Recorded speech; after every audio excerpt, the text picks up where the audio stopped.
Ito ay isang kwento ng buhay ko, isang babae na nagpabago ng buhay ko. Sa umpisa akala ko ayos ang lahat, akala ko maganda ang kalalabasan. Ngunit hindi ko akalain na magbabago ka. Sa bawat araw na dumadaan, unting-unting nagbabago. Pilit kong iniintindi ang mga drama mo.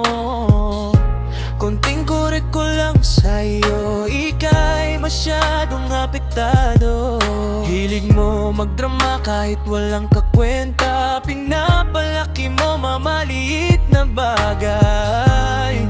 Hirap mang pasiyahin, hirap mong intindihin lahat na aking ginagawa, laging mong binabalewala. Lahat ng sasabihin ko, ako laging mali. Di ka tumatanggap ng pagkakamali. Lagi ikaw ang tama, ako laging mali. Magaling ka lang rumespeto sa iba, pero sa akin wala kang karespe-respeto. Hilig mong pinupuri ang iba, pero ako ay laging ikinakahiya. Paano kita mamahalin kung di ko ramdam na ako'y mahal mo rin? Hanggang salita ka lang, ngunit wala namang gawa.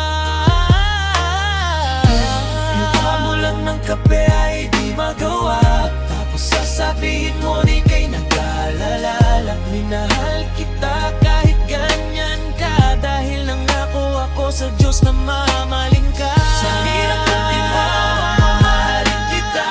Kahit sinabi mo ako na naga na magtitiwala. Pilit kitang itindihin, pilit kitang unawain. Minahal kita dahil mahal kita, di ko pinagsisihan na ikaw ay mahalin. Nasa Diyos ang awa, nasa akin ang gawa. Di ako ang mahal para mahalin, ako ay nagmahal dahil mahal kita.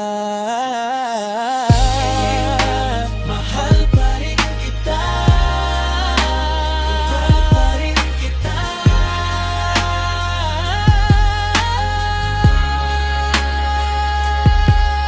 Next month, mamatay ba?